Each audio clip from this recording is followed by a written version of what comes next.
One of the ways in which the European Union supports Pakistan is through its educational system. It puts a lot of money and resources into the educational system, which is very admirable.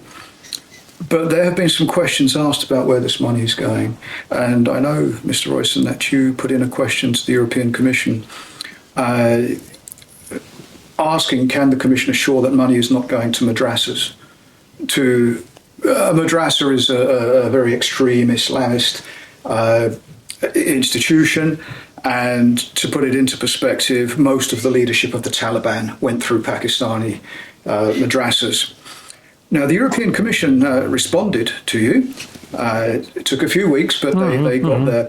And they did say that EU funding is going to seminary institutions. That's madrassas, isn't it? Yeah.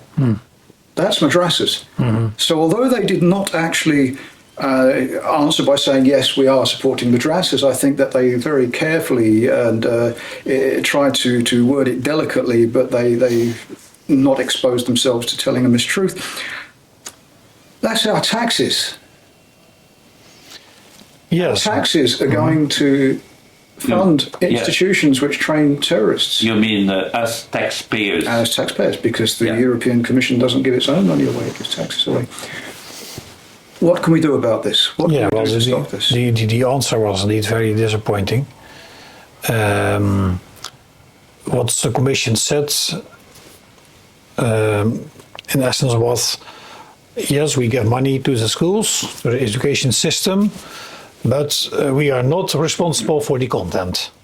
That's the opinion of the Commission.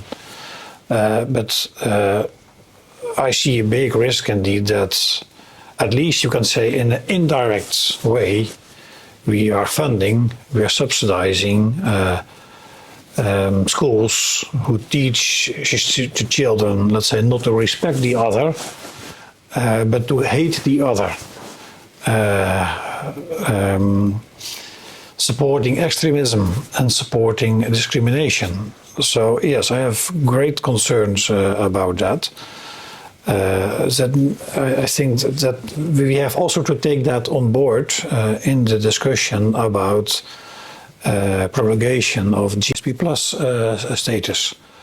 And also, hopefully, we can also take that on board in the discussion about hopefully a new debate in the European Parliament, the plenary session, and the resolution. Yes, it's the programs, in fact, of those schools that is a huge source of concern for us, because although they are not teaching, let's say, Islam to non-Muslim students, in fact, it's the whole Islamic, let's say, culture that is really distributed through the teachings. For example, the role of women in families, they are supposed to be servants. The role of family, or the role of girls and women in society in general, is just a secondary role. And this is what the European Union is financing. And also the fact that the Darwin theory of evolution cannot be taught to those students in classes that we finance. Let's imagine that in France or in Belgium or in the Netherlands, that with the money of the taxpayers, we would finance schools, Muslim schools, where it would be forbidden to teach the Darwin theory of evolution. And that's what is happening.